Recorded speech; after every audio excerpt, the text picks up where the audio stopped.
another Askari cast. My name is Rod Van Blake, author of the Ancient Illumination series and the Umbani Chronicles. I'm joined once again by Jordan Purnell Jackson. Hey, everybody. He's the creator and artist for Eve of Insurrection, Eve of Reclamation. Also did the graphic novels for Ancient Illumination, and is also the illustrator for the Jericho's Bane comic based on the books by Arrow J. Knight. And we are also joined by Andrea Rose Washington. What up?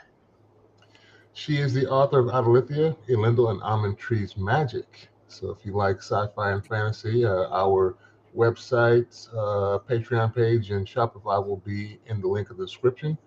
Today, we're going to be talking about Werewolf by Night on Disney Plus, which is, I don't know how you guys felt. It was kind of, I was surprised when I saw that one pop up in the feed. Like, I wasn't sure what they were doing. Mm-hmm. The trailer looked odd, and like it was like an old school like Yeah. feature horror Yep. film type thing that they were doing. I know this has a foundation from the comics, from the OG comics, from even before I started reading comics. Werewolf by Night, and some of the characters. Ulysses Bloodstone, I think, is the guy that passes in it. So, spoiler alert, by the way, for anybody if you haven't checked it out. And shame on you if you haven't. And this was different, very different in my opinion, and especially given the other things that we've been given from Disney Plus. I wasn't sure how this was going to go. I wasn't sure if they were going to put the kids' gloves on it because it is. Put the Mickey Mouse gloves on it. Yeah, because soften it up. It's supposed to be like a horror show, and you got these group of monster hunters. So I was getting like the thematically anyway, like Blade, Van Helsing vibe. These people that get together and find these creatures, and apparently one has the main guy has passed, who has this like cadre of monster hunters, and they always get together at a certain time to decide who gets to inherit this bloodstone. Was the feeling I was getting from it. What did you guys think? I love this movie. I didn't watch it until the first time yesterday. I didn't know about this movie existing until you guys brought it up. Wow. Okay. And because I've been off Disney Plus for a while, and I guess I might have seen advertisements, but I didn't realize it was for this movie. I've seen the clip of like her on the like backing up on the cage, but then I never actually watched it. So I never knew this movie was out there. And I've watched it 7 times since yesterday. I really like this movie. Okay. It was fun. It was different. It had that old school feel, like you said, Rod, but it had this funniness, but also just like you're rooting for the quote unquote bad guy in the movie technically, and you're like unsure of what's going on, even though you sort of have an idea of how it's going to go. I liked the whole Hunter Guild, the daughter who was away for a while and came back and like telling off her stepmother. Yeah, she was getting on my nerves. Oh, she was. Which one, the stepmother? Stepmom. No, Elisa was great. Elsa. Yeah. Elsa was great. Elsa was great. Stepmom was annoying, but continue. Yeah. No, she was annoying. And even to the end scene, like of how they changed it. It was, I really, really hope that Disney Plus sticks with like these type of movies, these like shorts or whatever you want to call them. It doesn't even necessarily have to be like the same characters. But like I think we talked about it from like Day Shift. They created a world in these set of comics that I feel like they can jump to another story within these comics with one of the other characters from this storyline. And I think it would be really great. I need to see more. I've literally seen this 7 times since yesterday morning. I think that's what they're kind of setting up is alternate Marvel universe still. Because if you notice the title card when it opens up, it shows like a black and white depiction of what we know is like the Avengers, and then it pans down like this is like the darker side of this universe that we don't really talk about, these monsters. And it like they showed like I think that was from Oh Boy's book like his Ulysses Bloodstone. It's like a history Oh of his yeah. bloodstone, and you see the various the paintings in the background that show. I think it was supposed to show like the hunters came from like these five main group of hunters. If you see the pictures, that's them in this circle with Ulysses in the middle. Um, and yeah, Elsa is the daughter who was supposed to be trained under them, and I guess she went away and then came back. Um, the color choice to make it in black and white was cool to me because it gave it a different feel. And at first, I wasn't sure of whether this was kind of a way to hide the blood a little bit, so it wouldn't be red blood splatter. So whatever you get would be black. So I guess it's not as jarring and maybe looked at upon as not Maybe. as violent. So I was like, oh, okay, I can see That's how. That was a smart move. But yeah, I That was a really smart enjoyed move. this. Yeah, I was like, oh, never mind. Let's not talk about color. You said. So I really enjoyed the fact that the movie was just like this kind of traditional kind of horror film monster movie. It was a nice departure from what we expect from Marvel, which was great because I'm like I like when they deviate from their formula. So, but yeah, cinematography was all amazing. Our main character, his name's Jack, correct? Jack, yes. Yeah. Jack. He's also from the comics. Yeah. He Yeah. was. I knew nothing about him, so he was a very likable character, and did some really cool things. And it was just a good vibe. Like it just felt like this is perfect for like a Halloween release. Like it was a perfectly timed like film. And I like Andre, like you said, I want to see like I would rather watch like Marvel's kind of monster franchise. Like you know how Universal has their own monster series that they were trying to make. I'd That rather flop. just sit here and watch. Yeah, and that flop foolishness.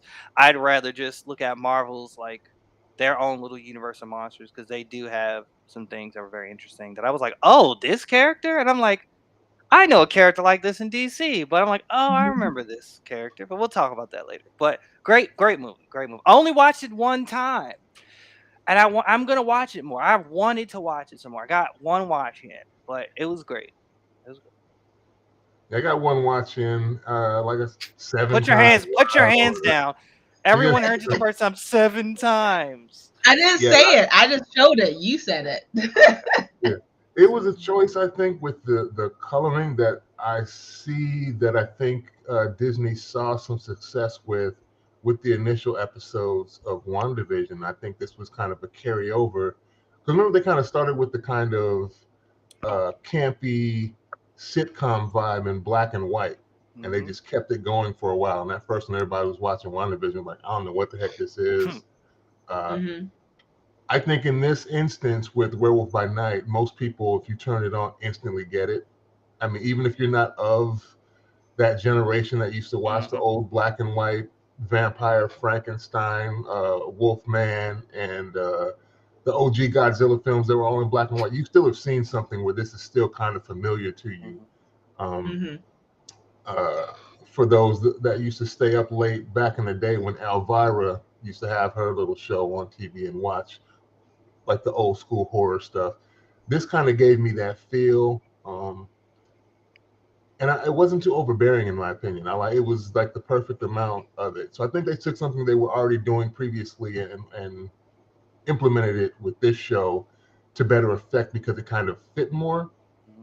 You know, not everybody watched the OG sitcoms. I think more of us probably have seen at least glimpses of the old school Dracula and horror stuff than they watched all the old school sitcoms. So there's probably hit on a number of different levels for a wider variety of viewers, which I appreciated.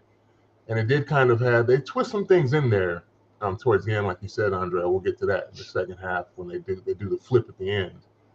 And I wonder if that's going to be continual or whether they're just going to keep it. Because I do think I would like to see more of this, just other variations, other stories. Perhaps there are other things for them to hunt. Perhaps we get to see Jack later with Man Thing that we see, the monster, and see what Elsa does with this Bloodstone. What did you think of Man Thing?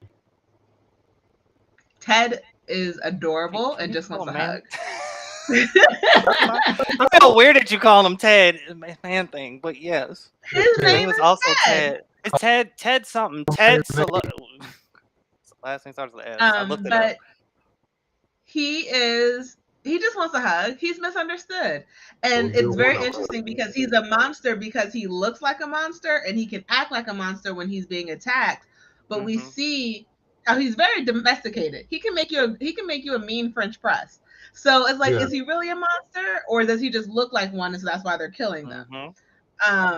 Because he can wreck if he needs to, but I would consider that more self-defense of what he did in this movie than him just being out there, willy-nilly going crazy.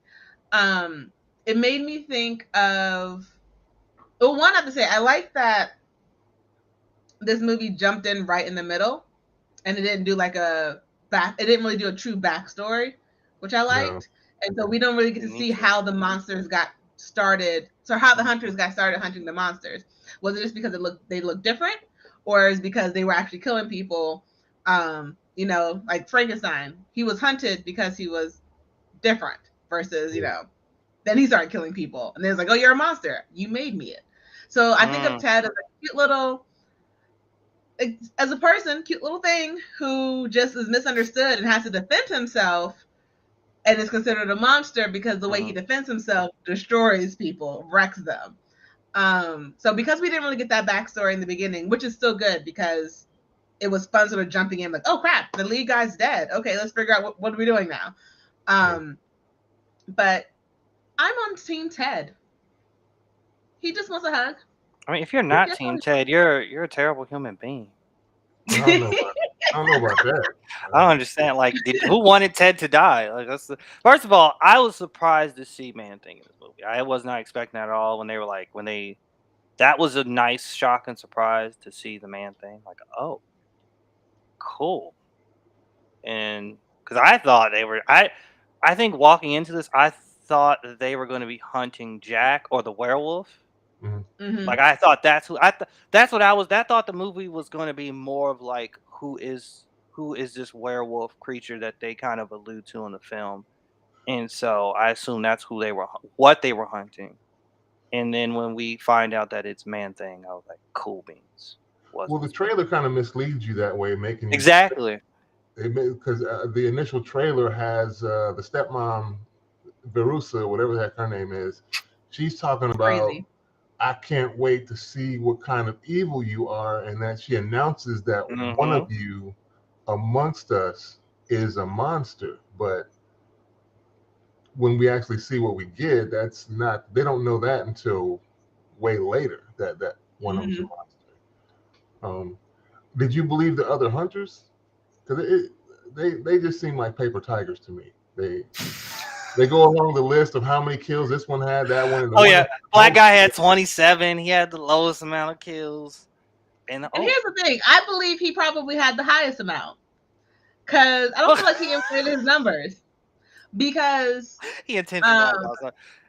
Because the werewolf guy was like, I have over 100. So my thinking is like, if they all lied or something to make them seem better, I feel like the lowest number was really the highest number. You're because those hunters seemed so extra, and he seemed the least amount of extra. The black hunter, like his outfit, yes, was on point and everything, but like out of all of them, he seemed the most like, I don't got to prove myself to you. I'm just gonna do it.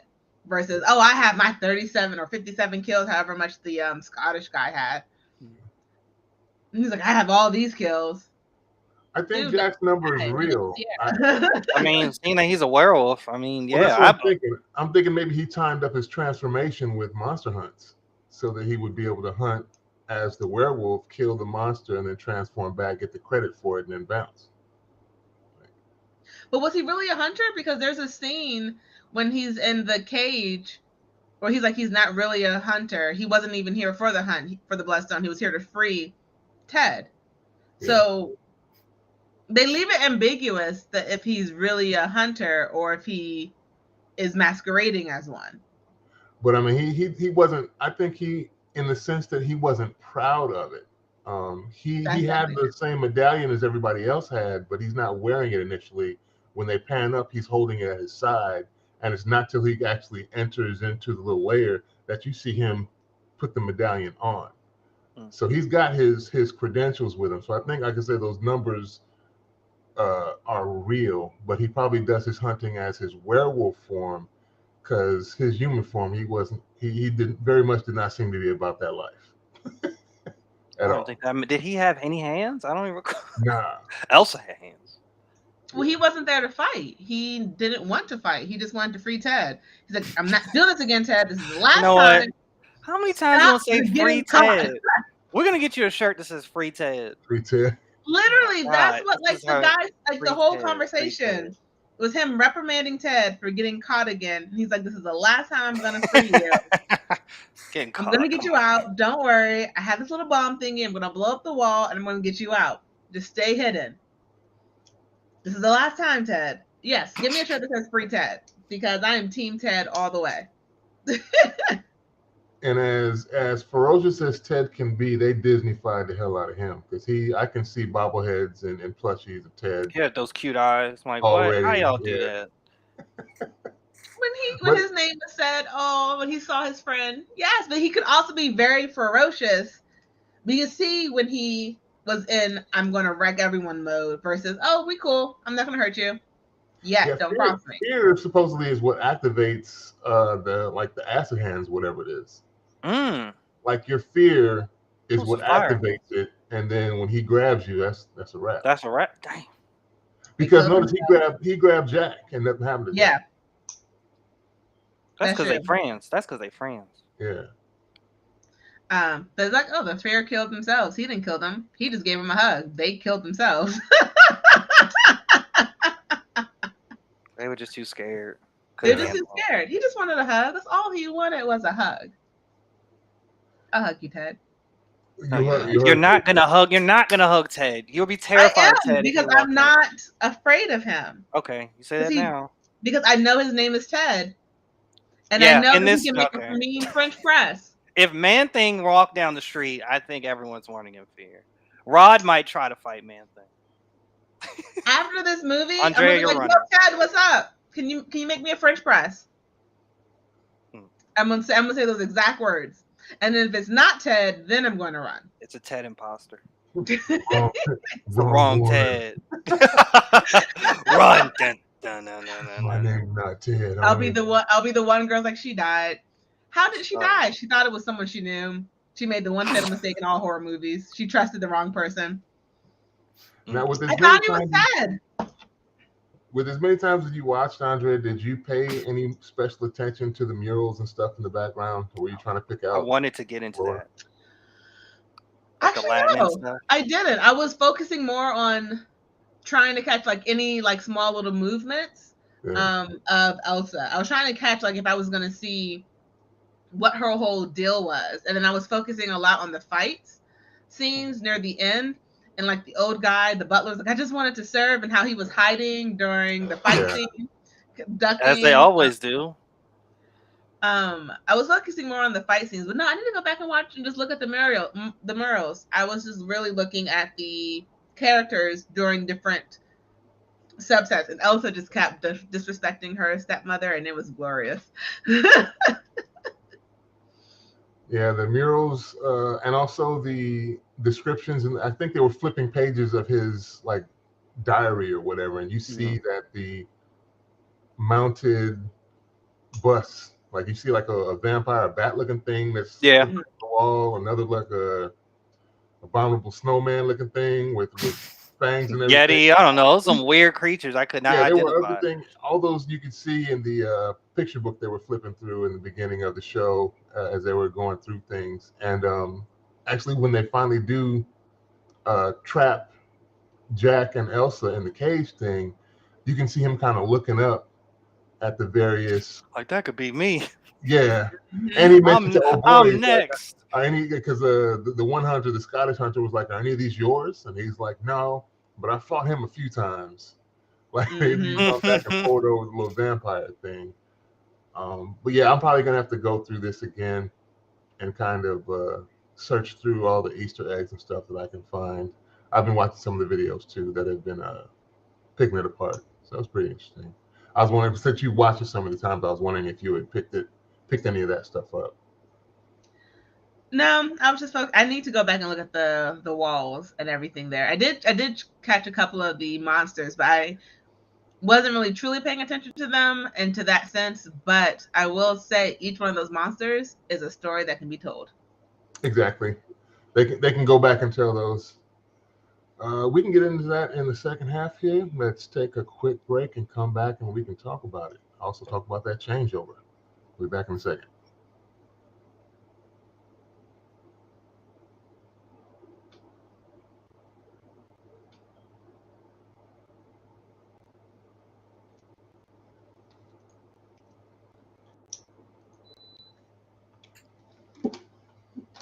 Welcome back to the second half of the Askari cast. My name is Rod Van Blake, and I'm joined once again by Andrea Rose Washington.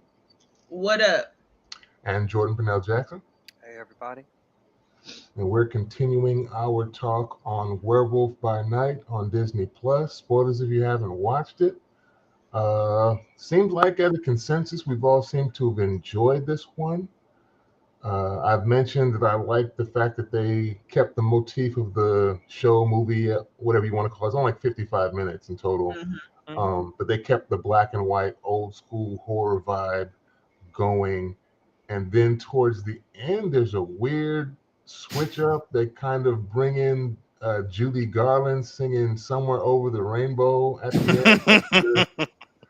After Jack has gotten away and they've gotten the Bloodstone, Ted comes in and saves the day at the end and disintegrates the stepmom, and the butler comes out like, oh, I just wanted to look after you. Like you said, he's hiding the whole time. And it's kind of funny because she's like, oh, good, brilliant, clean this shit up. And then she just walks off, sits down, puts her feet up on the coffee table. And then it goes from the dreary black and white and this Technicolor transformation. Her jacket is all of a sudden red along with the Bloodstone, which is interesting, was always red the entire time. I like that part. First, when Elsa comes, if you notice in the beginning of the show, when I think it's barely kind of glowing when Jack is staring at it. But when Elsa comes into the room, almost as if because she's the true inheritor of the stone, it like lights up full red when she comes in. They mention that she hasn't been around and there's only supposed to be 5 of them, and she scoots the chair along the way making noise. Will Smith and Men in Black. That was funny. But what do you guys think of the change when everything went from black and white to like full on Technicolor? Very unexpected. If anything really shocked me in this movie, it was that part of the scene. Because the first time I watched it, when they started singing, I was also like working at the same time. So I had looked away for a moment and I looked back and I was like, oh, it's in color. When did it start in color? Yeah. So I was very, I didn't expect them to do that because it didn't seem needed because the story was so well in black and white. But then they that's when I got the idea of like, okay, they can move this on to something else because this was their little history, how I guess if they're starting with Elsa with the Bloodstone, how they got it. Because like whenever they do flashbacks and some stuff, there's always like more gray because it's showing like it's in the past or anything like that. And then leading out to like people starting over their life. So it's like, okay, this is now, it's the end of the movie, but it's the start of their new life. And it's grand and it's in color and it's amazing. And now it's like, I can finally see. Yeah. I can finally understand what's supposed to be there. I can see the color. I'm happy. All of those people are dead. Let's start over. I was kind of surprised by the pop of color from Ted's eyes when we see them. And Jack kind of looked kind of cheesier to me in color. I preferred him in black and white. He looked like somebody with like a vampire Halloween. Yeah. The inside of the hood was red, and he had the hood on and the kind of cloak on the back. Looked like he was trying to do like the Munsters or something. I was like, I don't know. They need to put him back in black and white. But everything else. Somebody turn this off. Because that's the thing that Ted grabbed off the floor for him. Yeah. Okay. So I was like, he didn't pick that, but yeah, that was definitely cheesy. Yeah, I wasn't like, I wasn't shocked by the color shift. I'm like, oh, this is a Disney move right here. And then, like I said, with the Judy Garland, it made a lot of sense. So I kind of was just like, okay, interesting. And it literally, it happens at a point, like they did it. It was very intentional. Like they did it to lighten the mood. Like you notice, like the whole movie is black and white. It's very dark, horrific. And then when you have positive music playing, upbeat music playing, and you have a color shift, it's like, oh. Yeah. So it's like a natural kind of progression. Like all that stuff came together kind of nicely. So it wasn't. It helped suit the purpose of making a lighter, more comedic mood, because that's Yeah. what they were clearly going for. But I don't think it was. I don't. I don't know. I'm on the fence. I don't think it was necessary. I don't know. This is a hard one to call. I got to think about that. But it's like, Yeah. it was fine. It was fine just as a black and white. Like they didn't really need the cutesy cameo at the end, but it's Disney, so Yeah. I would leave room for stuff like that to happen. I think it makes it harder for a continuation if you're going to do a similar thing and then go back to the, like, are we going to be flipping back and forth until the end? Because then it's not it won't be a surprise anymore if we know what to expect if they go back to the black and white and start, and then I guess that'll be the cue that you're at the end of the actual story when the color pops back in.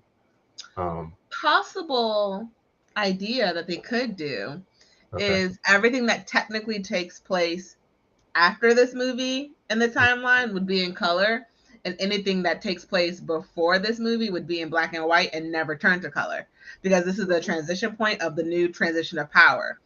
And this whole movie was who's taking the power, and it's all black and white because her father was the one who had it, and then all the other hunters didn't have it. And now the daughter is holding the bloodstone. We see the color comes because she's now the one in charge. She's like taking it into a new direction. So if they were to continue this, it would be like our way of like trying to figure out the timeline of Marvel. I'm like, all right, well, it's in black and white, so it has to happen before she gets the bloodstone. Or it's in color. Even if we don't see those characters, it could be like their little visual. Oh, well, the daughter has a bloodstone. It's in color. We know that it's in color because it's happened after this. It's black and white. It happened before this. Yeah, my only worry would be that you kind of lose the campy charm that we get from this episode by flipping back and forth. And I also do like that the violence was still handled fairly well here. What we're given. Jack was going in. The Werewolf was going in. Ted absolutely disintegrates my boy's head initially. The Scottish hunter got him. Yeah, he just lights him up. But is that not the best way to go? Wait, being lit on fire? Going head first, because if your brain dies, you don't feel anything anymore. Oh, here you go again with the logic. Death. Yes, logic. Like it'll hurt. It hurts. My girl on the inside, like, she got fried from the inside out. And your brain, as long as your brain is still active, you can feel that pain. But if your brain gets fried, would you rather take 5 seconds? I don't want to be the guy who got didn't Man-Thing grab dude from one person from like the chest, sternum area, and then like, and I'm like, it was a stepmother. Okay, it was her. Yeah, who she got grabbed up. And I forget what old girl's name was with the elvish looking lady, and the tall, slender lady got sliced in the face. And then the sword gets like embedded. Oh yeah. I was like, oh. So her name is Azarel. Azrael? Is that what you just spelled? That's what. Yeah. I'm looking. I was gonna say Azazel. Azazel. Okay. And then the black guy's name is Brazos. Barasso. Brasso. Okay. Well, he didn't know. Not gonna work here anymore. That's what his name is because he was out. His death was both funny and like, are you serious? Was you looking like that? You gonna do my boy? Yourself, but like, really, that's how you're gonna go out? Everyone else gets a cool death, and you just literally fall on her sword, and she pulls it and cuts your throat. I think his death was the only one I was not satisfied by. Okay. Yeah, the Asian guy's death was like, he was the technical first one, so I was just like, who else Lo- is ruthless? Lauren, Like L his I his O name was R N, Lauren, Liorn.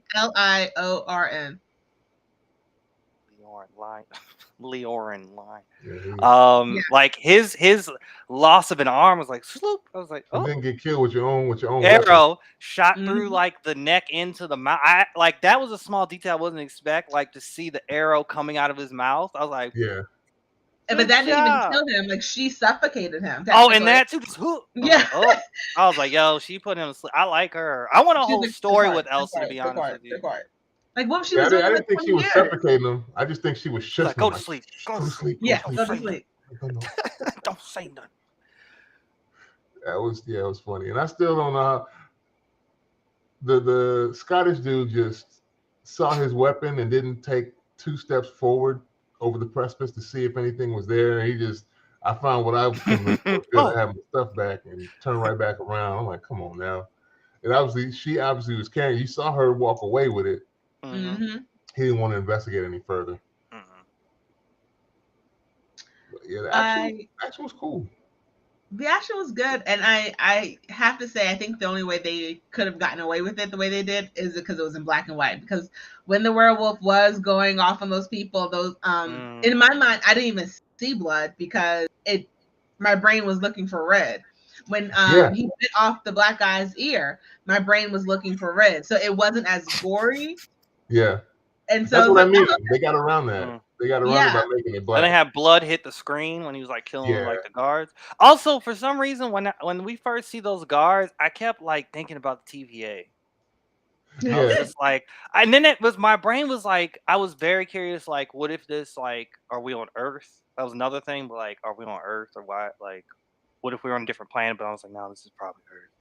But I don't also know it could be alternate reality, knowing because it's Marvel, yeah. so it could be a different dimension. But can we talk about the one thing we haven't talked about yet? What's that? Oh let's get boy's into it. voicemail, death mail, like his from the casket. Oh, Oh, that was. Like, what was that? That That was was Tales from the Crypt odd. right there. And then it looked like her mouth was moving. I was very confused because I'm like, like it felt like some weird ventriloquist type stuff at the same time, Yes. and I was like, why is her mouth moving at the same time? I was like, yo, this is weird. This Like this is that bonkers. part was probably the only thing that made me uncomfortable because I was like, seriously, you hunt monsters and you're gonna technically bring. I don't know. It just seems so. Either it was like he didn't take himself so seriously where he couldn't just record it and play it. Like he was like, oh, this is a joke. I'm dead. I wanted to give you guys what's going to happen now. Mhm. I'll be rotting for you. A little graveyard humor. Yeah, that was Like, the what? OG dad jokes going right there. OG dad jokes. He thought that was funny, and he thought they was going to get a kick out of it. I was just very disturbed by that. I was like, okay, we're just going to puppeteer Yeah. a dead body. Okay. Mhm. We're not gonna worry about And then the zombies head, in the monster and then the world. head came off at the end. Remember? Yeah. Yes. And you mentioned the brother man getting his ear bit. Anybody else think he was going to get turned? Yes. Till he died? I thought maybe he was going to be the next werewolf. Maybe he's going to be werewolf by night next because he got bit. Because that's kind of a That is always a trope within werewolf movies, but I'm wondering if they still follow. Did Marvel do that with their werewolf stories? Like that I old don't know because I concept. haven't read those. Right, I haven't But either. from all the other stuff that I've seen of werewolves, when I see him, he didn't like totally eviscerate him. He just bit him in the ear. And so technically I'm like, well, he's probably infected now because he's in werewolf form and he got bit. And then he went on to jump. And you're right, Andre. He was going ham in that hallway against the bootleg TVA agents. They kind of reminded me of any anonymous security force Yeah. security guard that are like have no name. They're kind of blank slate with the knockoff night vision goggles and guns. Like all y'all is gonna die. None of you's making it. I don't even know your name. If I look in the credits, you're probably security guy number 4. Like Yep. That's all they were getting, as you say, Rob Mollywop. yeah. Left and right. Like the only reason they ever won was because of the numbers, not because they were skilled. They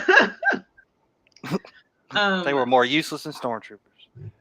How'd you live? I was in the back.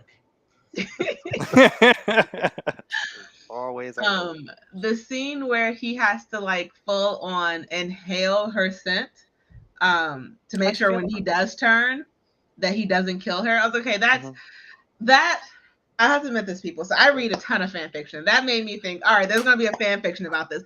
I did not say I was going to write it. Take that look off your face, Jordan. You're going to write it. You're going to write it. You're looking for someone to make it. Yes, you are. You're looking for someone to look for. I know where this is going. I did not say I was going to write it. Werewolf fanfic. But will I read it? Yes, you will. You're wanting someone. Everybody that's listening to this, please write this Werewolf by Night fan fiction for her. I mean, if there's going to be fan fiction out there about AVP, then there could be fan fiction about this. Now, what kind of fan fiction are we talking? Are we talking like lewd fan fiction where there's more than a romantic interest between the werewolf thing? What? Like a continuation of that part of like, and so after this part, full erotica? Okay. No, I wasn't saying full erotica, but like. But come on now, we know how fanfic. You know, I'm sure you know. Okay, have you read fanfiction? No, I don't want to. No, I'm not. Hey, there's a market for that. Not my market. There are some fan fictions out there that are better than the actual book, that are 1 million words long. That's an epic fantasy. There's amazing fan fiction out there. Don't knock it. But I was saying that there are people out there who could definitely take that scene and like turn it into them being friends in the future, or if she ever runs across him again, or something like that. Like continuing this story from what we don't have, because that's literally what fan fiction is taking the characters and putting them into a whole other story. I wasn't talking about lewdness because they're in the middle of an open room with a whole bunch of people at the come. Hey, someone's going to tell that story. Someone's going to tell that story. And people love werewolves and vampires. I love werewolves and vampires, but not in an open room like that. Someone's going to write it. But someone is going to write it. Someone's going to write the teen version, the rated G version. Someone's going to write the explicit version. Yeah. I'm probably read the teen version because that's going to be more focused on the story. This guy, I came for story. What did you say, Ron? I came for story, not romance. I did. I came for story, not romance. What do you guys rate this one? Marvel's best TV show. Really? I was joking. Actually, no. I highly rate it. As like it's a short film. So, yeah. I rate it. I'm gonna go and say 10. Wow. I'm going for it. It was exactly what it was supposed to be. It was enjoyable. Had some nice surprises and plot twists, and I could see myself watching it 3 more times. I watched the 7th time right before this started, and it still was just still sticks. Everything is still good. Sticks. All right. I have to agree with you. I didn't think about that because I have to rate this a 10 because every box they were trying to hit, they did. They weren't overdoing it. They weren't forcing. It didn't seem like any of the information we got was super irrelevant. That had nothing to do with the story. It was great pacing. Besides the fact when they were knocked out, it felt like it could have all happened in 55 minutes. Like, it was they came to tell a story about a werewolf captured and getting the bloodstone. And they did that in such a beautiful, fun way that I'll probably watch it again tonight when this is over. So yeah, a 10. I'm giving it a 10 fingers. 10 fingers. I probably got to give it like an 8.5, 9 for it. I liked it though. I enjoyed it. I can't give 9. He said, "I'll never give anything a 10." It is never get it. The Perkins give it a 10, but I enjoyed it. The artistry of it, I enjoyed. Like I said, the black and white, and even the flip in the end was a nice surprise. But like I said, I just don't know if they can implement it too many times in a row without it becoming formulaic after a while, if they're going to reuse the same trick with the continuations. But I do believe what they give us has legs, so to speak, meaning that, like you said, every creature on the wall could have its own episode where that's the creature feature in this particular show that we're going to go after. And perhaps that's how they go back to the black and white and keep it in black and white, is it's a flashback to when whatever's up on the wall is alive and well, and they have to do what they do. And then we could probably get another cast of characters, because according to the writings in his book, and that each of those five hunters may have come, maybe those are the descendants of their houses, kind of thing, and those are the last ones remaining. And Bloodstone, uh, Ulysses, and Elsa is the descendant of Ulysses. So we can have a whole bunch of recurring stories about how they put this whole little crew together and how they're. Go ahead, Andrea. That was one thing I meant to say. You just reminded me. If these were the descendants of those houses, I really do hope they have siblings because they just destroyed the entire hunter community then. Yeah. Maybe. Good point. Like, it was a point I wanted to make earlier. Like, did they just kill off their entire hunter community? The whole clan is gone. Like, technically only two people survived, the black guy and the girl. And so before the werewolf started killing everyone. Mm-hmm.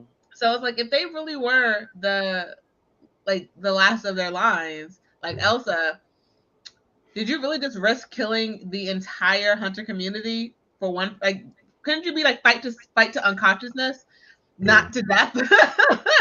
I mean, they were just the top. They were just the cream of the crop. Like, I mean, I'm sure there are like other vampires. They were clearly they're part of like we kind of. No, I meant like of that bloodline. Oh, of their bloodline. No, still bloodline. they probably do have siblings. They still are probably the best ones in their family potentially. So yeah, they're probably the most prominent 5 monster hunter families, and these were like the top of the top of those.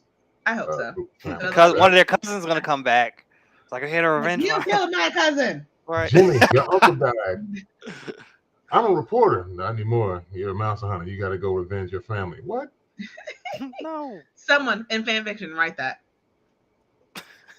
Man, that would be hilarious. We'll see what they do with it. Can't wait. Thank you guys again for taking time out of your day to chop it up with me about these things.